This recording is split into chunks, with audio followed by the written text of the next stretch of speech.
Bismillahirrahmanirrahim. Assalamualaikum warahmatullahi wabarakatuh. Selamat siang semuanya.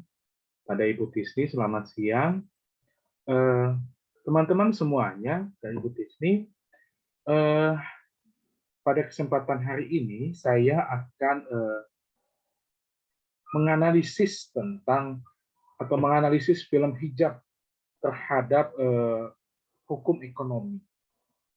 Yang kemudian nanti kita akan melihat bagaimana film ini kita kaitkan dengan nilai-nilai ekonomi, khususnya nilai-nilai ekonomi kreatif. Ya, baik, kita mulaikan saja ya. Sebagai pengantar saja, untuk pengenalan saja teman-teman semua, film hijab ini diperankan oleh 4 orang, yaitu Carissa Putri sebagai Bia, yang merupakan job desk-nya adalah seorang desainer dalam nanti suatu bisnis. Kemudian Zaskia Adya Meka berperan sebagai Sari yang memegang keuangan. Kemudian Ratu Tika Bravani sebagai Tata memegang marketing bersama Natasha Rizky berperan sebagai Amin yang memegang marketing juga dalam suatu badan usaha yang nanti akan muncul dalam film ini. Apa itu badan usahanya? Kita lihat dari sini. Teman-teman semua, masuk ke dalam analisis singkat terhadap film hijab ini, kenapa ada kata-kata mekanisme ini? Jadi mekanisme ini adalah suatu yang mau diceritakan dari film hijab ini. Mekanisme ini merupakan suatu badan usaha dari para pelaku usaha. Pelaku usahanya sendiri yaitu pemeran utama tadi yang sudah kita lihat di awal. Jadi film hijab ini merupakan film yang menceritakan kisah sukses keempat wanita yang diantaranya gemar mengenakan baju muslimah, khususnya hijab. Keempatnya melihat peluang dari eksistensi hijab yang diceritakan bahwa hijab sedang menjadi model fashion yang dilirik oleh orang banyak, khususnya di Indonesia. Peluang tersebut menjadikan suatu ide dan berlanjut untuk mengembangkannya. Kemudian pemikiran mereka diwujudkan dengan membangun suatu bisnis yang bergerak di bidang produksi dan distribusi berbagai model hijab, yaitu mekanisme itu sendiri. Nah, dari peluang itu dan adanya pemanfaatan teknologi menjadi kunci keberhasilan berkembangnya mekanisme. Tentu sebagai suatu badan usaha yang baru masuk ke dalam dunia bisnis, tantangan yang mereka hadapi seperti halnya pebisnis baru yang alami, yakni kekurangan modal, yang kemudian nanti di dalam scene-nya itu ada penyelesaiannya, kemudian dan keluhan yang sering datang dari para pelanggannya mengenai produk yang diperjualbelikan. Tentu dari segi kualitas dan distribusi dan lainnya. Kita masuk ke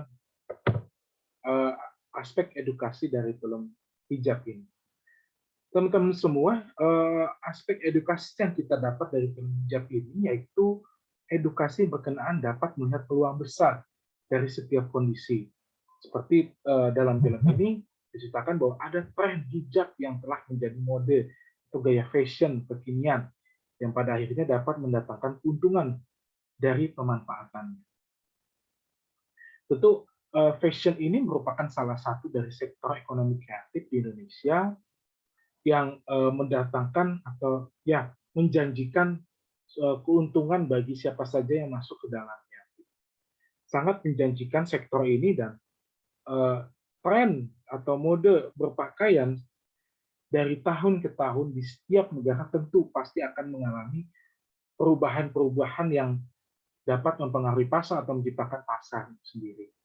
Nah, lalu yang kedua, edukasi mengenai bagaimana menciptakan atau membentuk bisnis yang dapat menjawab kepentingan pasar, memberikan dampak positif lahir dan batin dari produk yang diperjualbelikan, dan dapat menciptakan pangsa pasar baru dengan menciptakan produk-produk kekinian dan terbaru.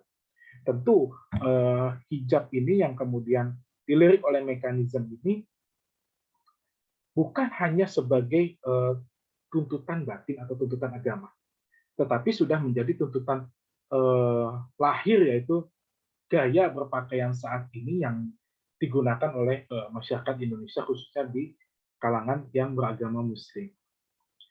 Selanjutnya yang ketiga, edukasi mengenai membangun kepercayaan dalam berbisnis sebagai kunci berkembangnya bisnis yang dijalani dengan mengedepankan prinsip perlindungan konsumen di setiap kegiatan bisnisnya. Tentu kepercayaan ini yang menjadi nilai yang mahal untuk membangun bisnis gitu, untuk berkembangnya suatu bisnis.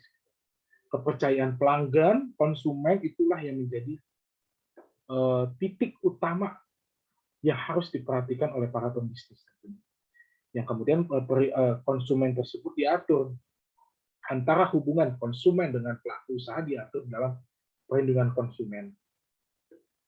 Seperti itu. Baik, kita lanjut. Edukasi yang keempat, yaitu edukasi mengenai pemanfaatan teknologi informasi yang masih untuk kepentingan berusaha menjadi kunci sukses dan dari mekanisme dalam merambah pasar khalayak luas. Ini menjadi role bisnis kekinian dan menjadi ciri khas dari sebuah ekonomi kreatif. Karena sejatinya memang ekonomi kreatif ini beriringan dengan pemanfaatan teknologi. Itu bagaimana ekonomi kreatif sendiri melihat peluang, celah-celah sumber daya yang ada yang kemudian diramu sedemikian rupa sehingga dapat mendatangkan suatu keuntungan yang atau kemanfaatan yang sangat besar kepada diri seseorang. Jadi dengan adanya peluang ini, peluang fashion mode ini, yaitu hijab, ditambah dengan terbukanya pasar dengan adanya sumber daya teknologi, ini yang kemudian dikombin menjadi suatu peluang yang sangat besar. Kita lanjutkan, apa aja sih yang menjadi aspek terkait hukum ekonomi dalam hijab ini? Yang pertama, ekonomi kreatif. Yang kedua, pendirian perusahaan, karena mekanisme ini merupakan suatu PT, diceritakan di dalamnya. Kemudian yang ketiga, tadi adanya perlindungan konsumen. Yang keempat, pemodalan bisnis. Dan yang kelima, pemanfaatan teknologi dan informasi. Kemudian apa aja sih yang menjadi suatu regulasi yang kemudian nanti akan dikenakan atau yang mengatur tentang segala macam kegiatan bisnis dalam mekanisme nanti? Tentu ada 4, setidak-tidaknya ada 4, yaitu Undang-Undang Ekonomi Kreatif yang mengatur bagaimana penciptaan lapangan kerja yang menyongsong ekonomi kreatif. Ini juga termasuk dalam mekanisme, yaitu diatur dalam Undang-Undang Nomor 24 Tahun 2011 tentang Ekonomi Kreatif, kemudian Undang-Undang PT sebagai landasan berdirinya suatu badan usaha mekanisme, yaitu Undang-Undang Nomor 40 Tahun 2007 tentang perseroan terbatas, kemudian Undang-Undang Perlindungan Konsumen, yaitu mengatur tentang nantinya ada hubungan antara pelaku usaha, yaitu mekanisme, dengan pelanggannya atau konsumennya. Yaitu diatur dalam Undang-Undang Nomor 8 Tahun 1999 tentang perlindungan konsumen, dan yang terakhir adalah Undang-Undang ITE, mohon maaf, yang mengatur bagaimana jalannya bisnis atau penggunaan teknologi dalam suatu kegiatan berusaha, kegiatan bisnis, itu diatur sedemikian rupa agar mendatangkan kemanfaatan dan kemaslahatan bersama. Diatur dalam Undang-Undang Nomor 11 Tahun 2008 sebagaimana tadi diubah oleh Undang-Undang Nomor 19 Tahun 2016 tentang informasi dan transaksi elektronik. Baik, begitu saja pemaparan dari saya. Mudah-mudahan dari apa yang saya paparkan ini mendatangkan semangat untuk sama-sama membangun ekonomi kreatif di Indonesia. Mohon maaf apabila ada kesalahan dari pemaparan ini, karena sejatinya kesalahan datangnya dari saya dan kesempurnaan hanya milik Allah Subhanahu wa Ta'ala, Tuhan Yang Maha Esa. Wallahu muwaffiq ila aqwamit thoriq. Wassalamualaikum warahmatullahi wabarakatuh.